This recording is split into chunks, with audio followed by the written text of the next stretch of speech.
الحمد لله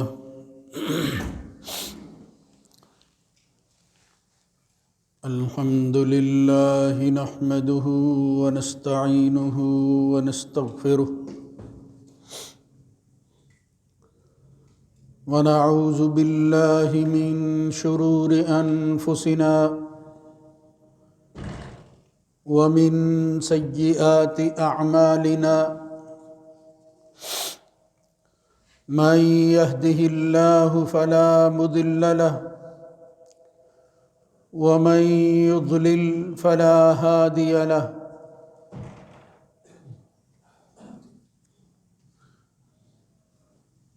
وأشهد أن لا إله إلا الله وحده لا شريك له وأشهد أن محمدًا عبده ورسوله اللهم صل على محمد وعلى آل محمد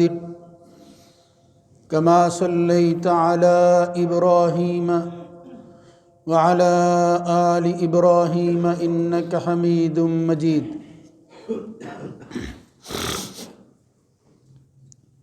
اللهم بارك على محمد وعلى آل محمد كما باركت على إبراهيم وعلى آل إبراهيم في العالمين إنك حميد مجيد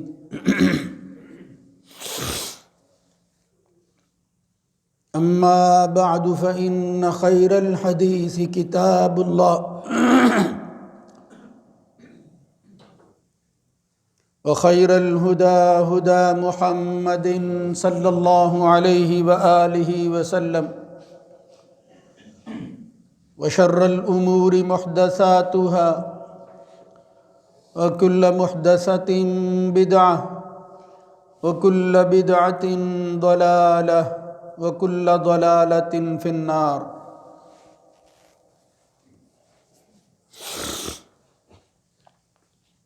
رب أعوذ بك من همزات الشياطين من همزه ونفخه ونفسه يا أيها الذين آمنوا اتقوا الله حق تقاته ولا تموتن إلا وأنتم مسلمون يا أيها الناس اتقوا ربكم الذي خلقكم من نفس واحدة وخلق منها زوجها وبث منهما رجالا كثيرا ونساء واتقوا الله الذي تساءلون به والأرحام إن الله كان عليكم رقيبا يا أيها الذين آمنوا اتقوا الله وقولوا قولا سديدا يصلح لكم أعمالكم ويغفر لكم ذنوبكم ومن يطع الله ورسوله فقد فاز فوزا عظيما رب اشرح لي صدري ويسر لي أمري واحلل عقدة من لساني يفقهوا قولي ألم يأن للذين آمنوا أن تخشع قلوبهم لذكر الله وما نزل من الحق ولا يكونوا كالذين أوتوا الكتاب من قبل فطال عليهم الأمد فقست قلوبهم وكثير منهم فاسقون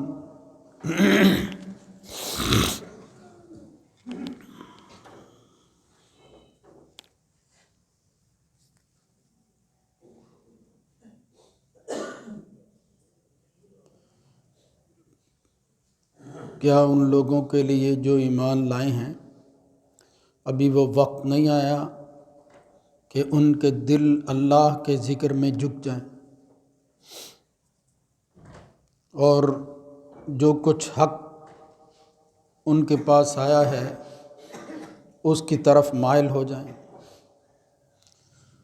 اور یاد رکھو ان لوگوں کی طرح نہ ہو جانا جن کو کتاب اس سے پہلے دی گئی اور ان پر لمبا وقت گزرا تو ان کے دل سخت ہو گئے اور ان میں سے بہت سے نافرمان اور فاسق تھے۔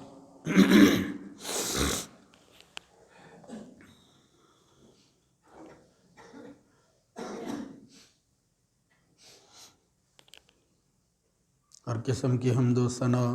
اللہ مالک الملک کے لیے ہے۔ درود و سلام سید الرسل سید ولد آدم خاتم النبیین جناب محمد الرسول اللہ صلی اللہ علیہ وآلہ وسلم کی ذات گرامی۔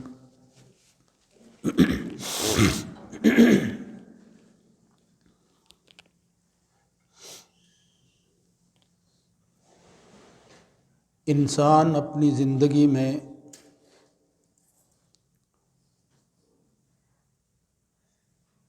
جو قواعد و اصول مرتب کرتا ہے، جو نظم قائم کرتا ہے، زندگی کو جس طرح ترتیب دیتا ہے، اس میں کچھ چیزیں اس کے لیے ترجیحات کا درجہ رکھتی ہیں۔ یعنی کچھ ایسی چیزیں ہیں کہ جن کو وہ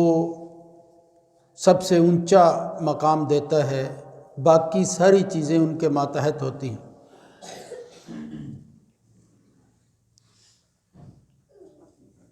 انسان کی شعوری اور فکری زندگی میں یہ بات کھل کر سامنے آتی ہے کہ بندہ جس نظریے کا حامل ہوتا ہے اس کی پاسداری،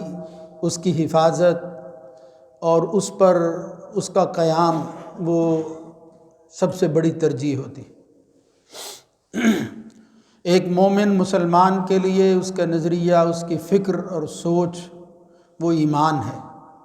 وہ دین ہے، وہ اللہ پر یقین ہے،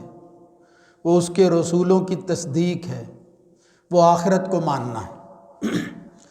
یہ وہ بنیادی اساس اور افکار ہیں جن پر اس کا اسلام اور ایمان قائم ہوتا ہے اور وہ مسلمان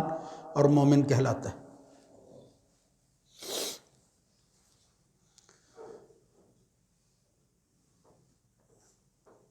اس کا مطلب یہ ہوا کہ ایک مومن اور مسلمان کے لیے ترجیحاً سب سے زیادہ معتبر اگر کوئی چیز ہے تو وہ اس کا ایمان، اس کی فکر اور اس کا اسلام ہی ہے۔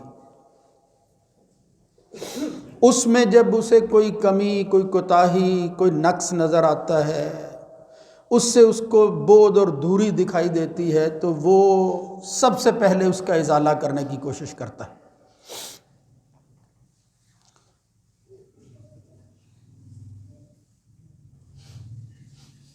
دوسرے لفظوں میں یوں کہہ لیجئے کہ مومن اور مسلمان کی زندگی کی احیاء، اس کا راستہ اور اس کی آسانی اس ایمان کی وجہ سے ہے جو نور کہلاتا ہے۔ ایمان، الایمان نور، یا نور الایمان جو ہے یہ مسلمان کے لیے ایک ایسی سبیل ہے، ایک ایسا راستہ ہے، ایک ایسی نجات کی چیز ہے کہ اگر اس کو اختیار کر لے تو اس کو کامیابیوں کا راستہ جو ہے وہ نظر آتا رہتا ہے، وہ اپنی منزل کی طرف رواں دواں رہتا ہے۔ اور اگر وہ نور کم ہو جائے، اس کی روشنی وہ نامکمل ہو، کمی واقع ہو جائے یا بجھ ہی جائے خدا نہ خواستہ، تو پھر اس کے لیے راستے پر چلنا ممکن نہیں ہوتا۔ اس لیے یہ بہت بڑا احسان ہے اللہ رب العزت کی طرف سے کہ وہ کسی کو ہدایت کا نور عطا کر دیتا ہے جس سے وہ مومن اور مسلمان ہو جاتا ہے۔ فَمَن يُرِدِ اللَّهُ أَن يَهْدِيَهُ يَشْرَحْ صَدْرَهُ لِلْإِسْلَامِ۔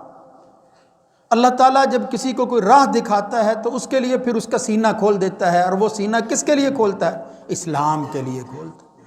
یعنی اللہ ہر بندے کو مسلمان ہوتا ہوا، اسلام پر چلتا ہوا دیکھنا چاہتا ہے، یہ ہے اس کی ہدایت کا راستہ۔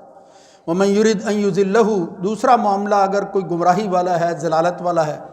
يَجْعَلْ صَدْرَهُ ضَيِّقًا حَرَجًا،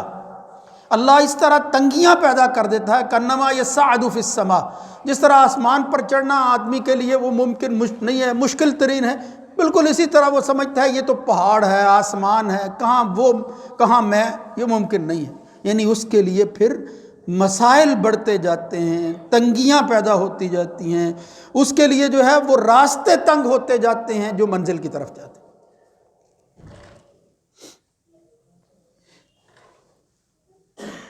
اور فرمایا کذالک یجعل اللہ الرجس علی الذین لا یؤمنون، یہ معاملہ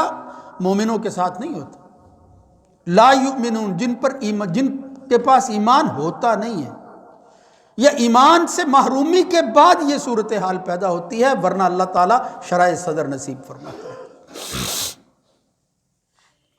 ایک جگہ سورہ حجرات میں اللہ رب العزت نے فرمایا جب اعراب اور دیہاتیوں نے یہ احسان کیا، جتلایا رسول اللہ صلی اللہ علیہ وسلم پر کہ ہم تیرا ساتھ دے رہے ہیں، تو اللہ نے کہا یمنون علیک ان اسلموا، یہ کس احسان کی بات کرتے ہیں کہ وہ مسلمان ہو گئے؟ قل لا تمنوا علی اسلامکم، تمہارے اسلام سے میرے اوپر کوئی فرق واقع نہیں ہوتا، کوئی احسان نہیں ہے تمہارا، بلکہ ہے کیا؟ بل اللہ یمن علیکم، یہ اللہ کا احسان ہے، ان ہداکم للایمان، کہ اس نے تمہیں ایمان کی طرف راہ دکھا دی ہے، ہدایت دے دی ہے۔ ان کنتم صادقین، اگر تم سچے ہو اور اس کو اختیار کیے ہوئے تو یہ سمجھو کہ اللہ کی طرف سے یہ احسان ہے۔ پیغمبروں کی بعثت کا ذکر، وَلَقَدْ مَنَّ اللَّهُ عَلَى الْمُؤْمِنِينَ إِذْ بَعَثَ فِيهِمْ، یعنی اس ایمان کے راستوں کو آسان کرنا بھی یہ اللہ تعالیٰ کا احسان ہے، آسانی ہم پہنچ۔ اس لیے ایک مومن مسلمان کے لیے ایمان سب سے قیمتی چیز ہے، اس کی زندگی کا نور ہے، ورنہ ظلمات اور تاریکیاں آ جاتی ہیں، اس کے لیے جو ہے وہ سفر آگے بڑھانا مشکل ہو جاتا ہے۔ لیکن یہی ایمان، یہی اس کے لیے ہدایت کا راستہ، یہ کیوں اس کے لیے مسائل پیدا کرتا ہے اور اس کے لیے تاریکیوں اور ظلمات کی طرف جو ہے اس کا رجحان جو ہے وہ ہو جاتا ہے، اور پھر وہ تاریکیاں پیدا کر دیتا ہے اور تنگی آ جاتی ہے اس کے لیے، وہ وسعت اور وہ شرح جو ہے وہ ختم ہو جاتی ہے، وہ اس کے اعمال ہیں۔ لوگوں نے یہ سمجھ رکھا ہے، اور پھر بعض لوگ جو ہے وہ ایک حد تک کہتے بھی ہیں کہ بس ہمارے دل کے اندر یقین ہے، ہم ماننے والے لوگ ہیں، اب یہ اعمال کرنے کی آخر کیا ضرورت ہے؟ اور کچھ لوگ کہتے ہیں کہ بھئی زبان سے ہم نے کلمہ پڑھا، اقرار تو کر ہی لیا ہے نا، اب رہ کیا گیا ہے؟ اللہ رب العزت نے قرآن مجید میں دونوں چیزوں کو بیان کر کے کہا ایمان اس چیز کا نام نہیں ہے، یعنی جس کو تم یقین سمجھے ہوئے ہو وہ تو حاصل ہی اس وقت ہوتا ہے جب ایمان کے تقاضوں کو پورا کیا جائے، لیکن تم کہتے ہو کہ نہیں ہم مومن ہیں، ہمارے دل کے اندر جو ہے وہ ایمان موجود ہے، یقین ہے ہمیں، بھئی یقین ہے وہ خدا۔ اللہ رب العزت نے ایک جگہ اہل کتاب کا تذکرہ کیا اور کہا الذین آتیناہم الکتاب یعرفونہ کما یعرفون ابناءہم، یہ جن کو ہم نے کتاب دی ہے وہ اس پیغمبر کو جو داعی ایمان ہے اس طرح پہچانتے ہیں جس طرح کوئی شخص اپنی اولاد کو پہچانتا ہے۔ کسی شخص کے اولاد ہونے میں اس کو کوئی شک نہیں ہوتا کہ یہ میری اولاد ہے، یہ میری نسل ہے، یہ مجھ سے اس کا سلسلہ آگے بڑھ، کوئی شک والی بات نہیں ہے۔ جس طرح عبداللہ بن سلام سے اہل کتاب کے ایک عالم تھے، پوچھا حضرت عمر نے کہ تم اس کے بارے میں کیا خیال کرتے ہو، یعنی رسول اللہ صلی اللہ علیہ وسلم، بالکل جس طرح مجھے میری اولاد ہے اور مجھے پتا ہے یہ میرا بیٹا ہے، اس میں کوئی شک والی بات نہیں ہے، اسی طرح ہم محمد الرسول اللہ صلی اللہ علیہ وسلم کو پہچانتے تھے۔ لیکن ہے کیا؟ وَإِنَّ فَرِيقًا مِّنْهُمْ لَيَكْتُمُونَ الْحَقَّ وَهُمْ يَعْلَمُونَ، جان بوجھ کر جب کوئی حق کو چھپاتا ہے اور اعراض کرتا ہے وہ مومن نہیں ہوتا، پھر ان کو ایمان والے نہیں کہا جاتا۔ یعنی یہاں دیکھیں تسلیم کرنے میں پیغمبر کو کہ یہ اللہ کا پیغمبر ہے، فرمایا اسی طرح ان کو یقین ہے جس طرح اولاد پر یقین ہوتا ہے، لیکن مومن نہیں ہے۔ کس چیز کو اللہ نے جو ہے وہ یہ کہا کہ اتنی تصدیق کے باوجود وہ مومن نہیں ہے؟ فرمایا نہیں، ان کے تقاضے ہیں کچھ۔ اب ایمان کو دل میں بٹھانے کے بعد آگے کیا کرنا ہے؟ ہوا تصدیق بالقلب و اقرار باللسان و عمل بالجوارح۔ یہ تین چیزیں ہیں جن سے ایمان جو ہے وہ ایمان بنتا ہے، مکمل نہیں ہوتا، تکمیل کے مراحل آگے بڑھتے ہیں، لیکن وہ دل سے تصدیق ہے، زبان سے اقرار ہے، اور پھر جوارح یہ جو اللہ نے نعمتیں اعضاء کی شکل میں دی ہیں ان کو کام میں لانا ہے اس تصدیق اور اقرار کے بعد، یعنی ان کے پروف اور ثبوت جو ہیں وہ اعمال بالجوارح کے ذریعے ہے کہ کیا کرتے ہو تم آگے بڑھ۔ ایک اور جگہ یہ اقرار باللسان کے حوالے سے کہا، بس زبان سے بندہ کہتا ہے، اللہ رب العزت فرماتا ہے اذا جاءک المنافقون قالوا نشهد انک لرسول اللہ، یہ آپ اندازہ کیجئے۔ بلکہ اس سے پہلے سورہ بقرہ کی وہ آیت دیکھیں، اللہ فرماتا ہے وَمِنَ النَّاسِ مَن يَقُولُ آمَنَّا بِاللَّهِ وَبِالْيَوْمِ الْآخِرِ وَمَا هُمْ بِمُؤْمِنِينَ، ان میں سے بعض لوگ جو ہے وہ یہ کہتے ہیں آمنا باللہ، یعنی زبان سے کہتے ہیں آمنا باللہ، اور اللہ کیا کہتا ہے وَمَا هُمْ بِمُؤْمِنِينَ، ہرگز وہ مومن نہیں۔ یہ کیا بات ہوئی کہ دل میں بھی ہے ہمارے، زبان سے کہا ہوا ہے، اللہ کہتا ہے نہیں، اذا جاءک المنافقون قالوا نشهد انک لرسول اللہ، یہ منافق آ کر کہتے ہیں کہ آپ اللہ کے رسول ہیں، اللہ یعلم انک لرسول، اللہ جانتا ہے، اللہ کے علم میں ہے کہ آپ سچے رسول ہیں، واللہ یشہد ان المنافقین لکاذبون، مگر یہ زبان کا اقرار کرنے والے منافق یہ جھوٹے، ان کا کوئی اعتبار نہیں ہے، ان کی بات قابل تسلیم نہیں ہے۔ کیا مطلب؟ یعنی صرف زبان سے کہتے ہیں۔ اس لیے یہ جو تقسیم پیدا کر کے ایمان کو اپنے ہاتھ میں لے کر انسان فیصلہ کرتا ہے، اللہ رب العزت نے دونوں چیزوں کی نفی کی۔ بس اس لمبی تمہید کے بعد مجھے جو بات عرض کرنی ہے وہ یہ کہ اے مومنوں، اے مسلمانوں، یہ سارا قرآن بھرا ہوا ہے، اللہ کا دین اور شریعت یہی بتاتی ہے کہ انسان کے حالات ایک جیسے نہیں رہتے، انسان کی زندگی کے اندر تغیر، تبدل اس کی زندگی کا حصہ ہے۔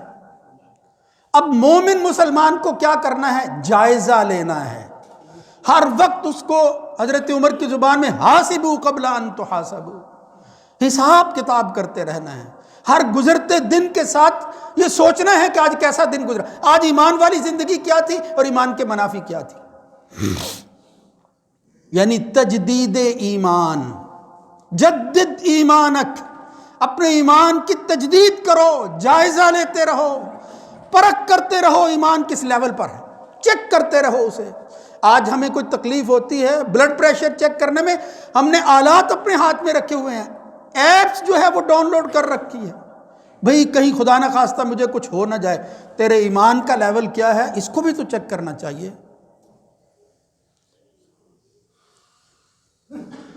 محمد الرسول اللہ صلی اللہ علیہ وسلم کے صحابی حضرت عبداللہ ابن عمر اور عبداللہ بن عمر دونوں وہ روایت کرتے ہیں، نبی کریم صلی اللہ علیہ وسلم نے فرمایا ان الایمان لا یخلق فی جوف احدکم کما یخلق الثوب، یہ ایمان کپڑے کی طرح ہے، جس طرح کپڑا آپ پہنتے ہیں وقت کے ساتھ ساتھ جو ہے وہ خراب ہوتا رہتا ہے، کھردرا ہوتا رہتا ہے، بوسیدہ ہوتا رہتا ہے، یعنی مرحلے ہیں اس کے اندر نقص آتا ہے، کپڑا ایک جیسا نہیں رہتا پہلے دن سے لے کر آخری دن تک، جس طرح اس کے اندر یہ تبدیلی واقع ہوتی ہے، وہ کمزور ہوتا رہتا ہے، اسی طرح تمہارے دل کے اندر موجود ایمان کی بھی یہ حالتیں بدلتی رہتی۔ الایمان یزید و ینقص، ایمان بڑھتا بھی ہے کم بھی ہوتا ہے، انما المؤمنون الذین اذا ذکر اللہ وجلت قلوبہم وَإِذَا تُلِيَتْ عَلَيْهِمْ آيَاتُهُ زَادَتْهُمْ إِيمَانًا وَعَلَىٰ رَبِّهِمْ يَتَوَكَّلُونَ، بڑھتا ہے ایمان، اس کا مطلب پہلے کم ہوتا ہے۔ تو اصول ہے یہ محدثین نے، اہل علم نے جو بنایا، اہل سنت اس پر متفق ہے کہ ایمان کا لیول وہ بڑھتا کم ہوتا رہتا ہے۔ جناب معاذ ابن جبل رضی اللہ تعالیٰ عنہ یہ ان اصحاب میں سے ہیں جن کو خاص طور پر رسول اللہ صلی اللہ علیہ وسلم کے ساتھ ایک نسبت اور تعلق تھی، کبھی گھر کے اندر، کبھی سفر کے اندر، کبھی سفر پر روانہ کرتے ہوئے، کبھی سواری پر پیچھے بٹھاتے ہوئے اگر کوئی شخص جو ہے وہ نظر آتا ہے محمد الرسول اللہ صلی اللہ علیہ وسلم کی معیت میں اور آپ کے ساتھ میں، تو وہ معاذ ابن جبل، حضرت معاذ ابن جبل، صحیح بخاری کے اندر جو ہے وہ ان کا قول ہے، مسند احمد میں اس کی تفصیل موجود ہے، وہ اپنے بھائیوں ساتھیوں کو بٹھا لیتے اور کہتے اجلس بنا نؤمن ساعتن، آپ اندازہ کیجئے کوئی عام آدمی نہیں، اصحاب رسول میں سے ایک صحابی ہے، ایمان جو ہے اللہ کے رسول کے ہاتھ پر بیعت کر کے براہ راست قبول کیا ہے، لیکن کہتا کیا ہے؟ آؤ میرے بھائیو، آؤ میرے ساتھیو، آؤ میرا بھائی آ جا میرے ساتھ بیٹھ جا، ہم اپنے ایمان کا جائزہ لے لیں۔ اجلس بنا نؤمن ساعتن نؤمن ساعتن۔ اللہ رب العزت فرماتا ہے یا ایھا الذین آمنوا آمنوا باللہ ورسولہ، اے ایمان والو اللہ اور اس کے رسولوں پر ایمان لاؤ۔ ایمان والے ہیں بھائی، پھر کیا کرنا ہے؟ آمنو، اس کا مطلب یہ ہے، وہ قاضی ابو بکر جس طرح کہتے ہیں کہ وہ اجلس بنا نؤمن ساعتن کا معنی، اب معاذ ابن جبل سے بڑھ کر ایمان کس کا ہو سکتا ہے؟ لا تعلق للزیادہ، یہ کسی زیادتی کی بات نہیں ہے، وہ دراصل ان معاذا ارید ان یجدد الایمان، دراصل حضرت معاذ کا یہ کہنا کہ آؤ اپنے ایمان مومن ہو جائیں، کچھ لمحات کے لیے بیٹھ جائیں، مومن ہو جائیں۔ کیا مطلب ہے؟ یعنی اپنے ایمان کا جائزہ لیں، اس کی تجدید کریں، دیکھیں ایمان جو ہے اس کا لیول کیا ہے، کس جگہ پر ہے، کون سی کمی ہے، نقص کیسے دور کرنا ہے۔ وہ گناہوں کی وجہ سے اگر اس کی یہ حالت ہو گئی ہے، بالیدہ ہو گیا ہے، جس طرح کپڑا ہوتا ہے، اس کو تازگی کیسے بخشنی ہے۔ محمد الرسول اللہ صلی اللہ علیہ وسلم نے یہ مثال دے کر کپڑے کے پھر یہی کہا تھا، فاسألوا اللہ ان یجدد القلوب فی ایمانکم، اللہ سے مانگو، اللہ سے مانگو کیا؟ کہ وہ دلوں کے اندر تمہارے ایمان کو وہ تازہ کر دے، احیاء ہو جائے، اس کے اندر تازگی ایمان کی ضرورت ہے۔ ہوتا کیا ہے؟ غفلت، لاپرواہی، عدم تذکر، مطلب کبھی دھیان ہی نہیں دیا کہ یہ کیا چیز ہے، غفلت۔ اللہ رب العزت فرماتا ہے جب یہ آدمی لاپرواہی اور پھر اس کو یاد ہی نہ کرنا، یہ غفلت جب انسان کے اندر آ جاتی ہے، اقترب للناس حسابهم وهم فی غفلۃ معرضون، پھر بندہ اعراض کرتا ہے، پھر وانذرهم یوم الحسرۃ اذ قضی الامر وهم فی غفلۃ وهم لا یؤمنون، آپ ان کو ڈرائیے اس دن سے جب فیصلہ ہو جائے گا اور پھر وہ اسی غفلت کے اندر جو ہے وہ چلے جائیں گے۔ یعنی خدا نخواستہ یہی حالت اس کو آگے لے جاتی ہے، اسے نہیں پتہ چلتا۔ لَقَدْ كُنْتَ فِي غَفْلَةٍ مِّنْ هَذَا فَكَشَفْنَا عَنْكَ غِطَاءَكَ فَبَصَرُكَ الْيَوْمَ حَدِيدٌ۔ ایک بات نہیں، قرآن مجید میں اس غفلت کو کئی حوالوں سے اللہ نے بیان کیا ہے۔ وَاصْبِرْ نَفْسَكَ مَعَ الَّذِينَ يَدْعُونَ رَبَّهُمْ بِالْغَدَاةِ وَالْعَشِيِّ يُرِيدُونَ وَجْهَهُ، یعنی انہی کے ساتھ، انہی فقیروں کے ساتھ رہو جو صبح و شام اللہ کو پکارتے رہتے ہیں، یہ اس لائق ہے کہ اے محمد تو ان کے ساتھ رہے، ڈٹ جاؤ اس پر۔ آگے فرمایا وَلَا تُطِعْ مَنْ أَغْفَلْنَا قَلْبَهُ عَنْ ذِكْرِنَا، ہماری یاد سے جن کے دل جو ہیں وہ غافل ہو جاتے ہیں، ان کی بات نہ ماننا۔ وَلَا تُطِعْ مَنْ أَغْفَلْنَا قَلْبَهُ، اس کا مطلب ہے کہ غفلت آ جاتی ہے دلوں پر۔ اِذَا أَخْطَأَ خَطِيئَةً نُكِتَتْ فِيهِ نُكْتَةٌ سَوْدَاء، وہ دل تو سیاہ ہوتے رہتے ہیں غلطیوں کی وجہ سے، یہی تو ایمان کی کمی ہے، یہی تو غفلت ہے۔ محمد الرسول اللہ صلی اللہ علیہ وسلم نے فرمایا یہ اس کو تم معمولی نہ سمجھو، یہ غفلت بڑھتے بڑھتے کہاں پہنچتی ہے؟ جہاں بنی اسرائیل کے لوگ پہنچے تھے، یہی قرآن کی آیت، کالذین اوتوا الکتاب من قبلکم، وہ کتاب تو ان کو بھی دی گئی تھی، آسمانی ہدایت نامہ ہی تھا وہ، لیکن ہوا کیا؟ ثم قست قلوبکم من بعد ذالک، وہ جو دل جہاں نور آتا ہے ان کتابوں کی وجہ سے، وہ نور سے محروم ہو گئے اور ان کے دلوں میں قساوت آ گئی تھی، سختی آ گئی تھی، کوئی چیز اثر نہیں کرتی تھی، نہ کوئی رحم دل میں پیدا ہوتا ہے، نہ پند و نصائح کام آتے ہیں، نفع کی جتنی بھی چیزیں ہیں وہاں داخلی نہیں ہوتی۔ قست قلوبکم من بعد ذالک فہی کالحجارۃ او اشد قسوۃ۔ یہاں اللہ رب العزت نے فرمایا مومنو کب تمہارے پاس وہ وقت آنا ہے جب تم اس قساوت قلبی سے نکلو گے۔ یہ دلوں کی سختی جو ہے یہ لے بیٹھتی ہے انسان کو، اس کے اندر پھر خشوع رحم دلی وہ نہیں رہتی۔ اس کا جائزہ میرے بھائیوں، اکثر ہمارے ساتھ معاملہ یہ ہوتا ہے، ہم کہتے ہیں یہ بڑا بہادر آدمی ہے، یعنی اس کے دل کی سختی کو دیکھ کر ہم وہاں رقاقت دل کی نرمی وہ پیدا نہیں ہوتی، یہ محرومی والی بات ہے، یہ کوئی سعادت والی بات نہیں ہے۔ بدبختی اور شقاوت اسی کو کہتے ہیں، ان کے ساتھ بھی یہ معاملہ ہوا تھا۔ محمد الرسول اللہ صلی اللہ علیہ وسلم نے قیامت کی نشانیوں میں سے ایک نشانی بتائی ہے، ان اول ما یرفع الناس به الخشوع، سب سے پہلے جو انسانوں کے دلوں سے چیز چھین لی جائے گی وہ رقاقت، یہی نرمی، یہی خشوع تو ہے جس کو مومنوں کے ہاں پیدا کرنے کے لیے اللہ کہہ رہا ہے اٹھ جائے گا، یہ سختی آ جائے گی ان کے۔ اس لیے میرے بھائیوں یہ غفلت ہے، یہ کساوت قلبی ہے، اور خدا نہ خواستہ پھر اس سے آگے بڑھ کر اعراض کی شکل جو ہے وہ بن جاتی ہے، دور ہوتا جاتا ہے بندہ، یعنی دھیان ہی نہیں رہتا میرا اس سے کیا واسطہ ہے، میرا کیا تعلق ہے اس کے ساتھ۔ اور وہ کیا ہے؟ فتنے، مصائب، ابتلاءات، آزمائشیں۔ کفر جو ہے اس کی شکلیں، یا ایمان جو ہے اس کی پرکھ کے لیے اس کے پاس برا وقت، ایسے حالات پیدا ہو جاتے ہیں۔ یار کیا کریں، نہ کوئی سمجھ آتی ہے کہ ہم نے دنیا کیسے گزارنی ہے، آخرت کی تیاری کیا کرنی ہے، کوئی توجہ نہیں ہے، نہ دنیا رہی نہ آخرت رہی۔ فتن اتنے ہیں۔ محمد الرسول اللہ صلی اللہ علیہ وسلم نے فرمایا تھا کہ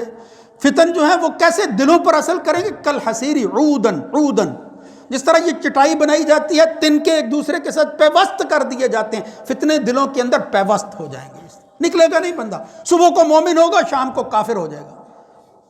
کفر و اسلام ایک ہی دن کے اندر بدلتا رہے گا۔ آپ اندازہ کریں، محمد الرسول اللہ صلی اللہ علیہ وسلم نے یہ بات فرمائی ہے،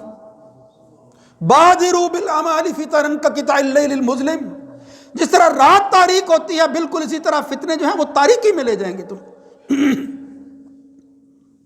اس لیے میرے بھائیو یہ آزمائشیں، یہ فتنے، اس امت کے اندر جو آزمائشیں اور مصائب آتے ہیں وہ اسی امت کی تکلیف ہے، باقی تو اللہ تعالیٰ نے جو ہے وہ محفوظ رکھا ہوا ہے ہمیں۔ پھر انسان اس کا حصہ بن کر کہاں چلا جاتا ہے، کس حد تک چلا جاتا ہے، خدا نہ خواستہ یہ فتنے انسان کو، ان کا حصہ بننے کی وجہ سے انسان جو ہے کفر تک پہنچتا ہے۔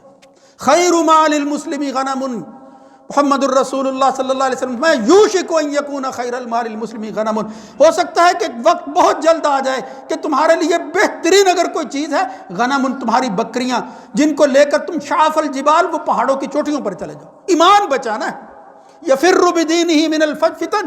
ان فتنوں سے بچتے ہوئے انسان جو ہے وہ اپنے آپ کو لے کر ان بکریوں کے ساتھ گزارا کر لے گا کہ میرا ایمان بچنا چاہیے، یہی سب سے قیمتی چیز ہے۔ تو میرے بھائیوں یہ ہے وہ اسباب جن کی وجہ سے بندہ ضرورت محسوس کرتا ہے۔ عمر کے بڑھنے کے ساتھ جس طرح ہم اپنی صحت کا خیال رکھتے ہیں، اب فلاں چیز کھانی ہے، فلاں نہیں کھانی، فلاں جو ہے وہ آپ نے غذا لینی ہے، پہلے اتنا کھاتے تھے اب اتنا یار اتنی سی فکر ہے ہمیں، ایمان کی اتنی بھی فکر نہیں ہے۔ ایمان کی فکر، جدد ایمانک، اپنے میں فاسأل اللہ ان یجدد الایمان فی قلوبکم، اللہ سے جو ہے وہ تجدید مانگتے رہو، حضرت معاذ ابن جبل کی طرح۔ اور بھائیوں جب انسان تجدید کرتا ہے تو اس کو کوتاہیوں اور نقائص کا پتہ چلتا ہے جس کا وہ ازالہ کر سکتا ہے، اور پھر ایمان جو ہے وہ کیسا ہو جاتا ہے، ثلاث من کن فیہ وجد بہن حلاوت الایمان، پھر ایمان کی مٹھاس بندہ محسوس کرتا ہے، بندہ چکھتا ہے کہ ایمان کیسا ہے، ذائقہ کیسا ہے۔ ایک واقعہ ہے، کوئی احادیث دیکھیں وہ جن کے دلوں کے اندر ایمان راسخ تھا، ان میں سے ایک حضرت انس ابن نضر ہیں۔ وہ کہتے ہیں یا رسول اللہ بدر میں شریک نہیں ہو سکا کسی وجہ سے، اب موقع ملا تو پھر میں بتاؤں گا کہ اس وقت جو میری کمی تھی نہیں شریک ہو سکا، تو میں نے اس کا بھی ازالہ کر کے ثابت کرنا ہے کہ اللہ کے راستے میں جان دینے میں کوتاہی کرنے والا نہیں۔ آگے بڑھے، حضرت سعد ابن معاذ کہتے ہیں کہ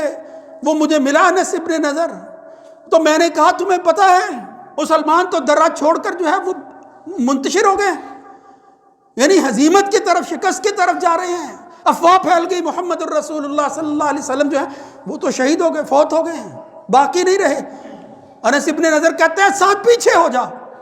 اللہ کی قسم میں دیکھ رہا ہوں کہ وہاں احد پہاڑ کے پاس مجھے جنت کی خوشبو آ رہی، میں جنت کی خوشبو لے رہا ہوں۔ انس کہتے ہیں یہ ہے ایمان، یہ دیکھو حلاوت کیا چیز ہوتی ہے، مٹھاس کیا چیز ہے، ذاق طعم الایمان، لوگ ایمان کو چکھتے ہیں، کون؟ من رضی باللہ ربا، جو اللہ کے رب ہونے پر راضی ہو جاتے ہیں، وبالاسلام دینا، اور اسلام کو اپنا دین بنا لیتے ہیں۔ کہا احد پہاڑ ہے یہ، تم کدھر جا رہے ہو؟ وہ کہتے ہیں بعد میں جب ہم نے دیکھا ظالموں نے اس کے ساتھ جو سلوک کیا تھا، اس کے جسم کے ایک عضو کو کاٹ کر رکھ دیا، مسلح کر دیا حضرت انس ابن، حتیٰ کہ کوئی شخص جو ہے وہ صحابہ میں پہچان نہ سکا، اس کی بہن نے اس کی انگلیوں سے پہچانا کہ یہ تو میرا بھائی ہے۔ اللہ نے قرآن اتار کر کہا من المؤمنین رجال صدقوا ما عاہدوا اللہ۔ انس نے کہا تھا بدر کی کوتاہی اس کا ازالہ کر کے دکھاؤں گا اللہ کے رسول، اور اس خوشبو کو جو ہے وہ سونگتے سونگتے آخر کار اس خوشبو والی جگہ میں پہنچ گئے۔ من المؤمنین رجال صدقوا ما عاہدوا اللہ، اللہ سے جو وعدہ کرتے ہیں کچھ لوگ کر دکھاتے ہیں۔ پھر یہ ہے مومن، یہ ہے تقاضا ایمان کا۔ اس جگہ پر پہنچنا ہے ایک مومن اور مسلمان کو، اس کو خوشبو جو ہے وہ سونگتی ہوئی نظر آئے، جنت کی خوشبوئیں محسوس کرے اسی دنیا کے اندر بندہ۔ یہ کیا لیول ہے،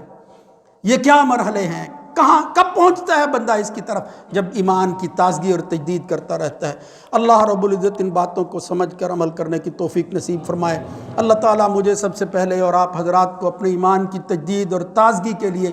وقت جو ہے وہ مہیا فرمائے۔ اقول قولی ھذا استغفر اللہ لی ولکم۔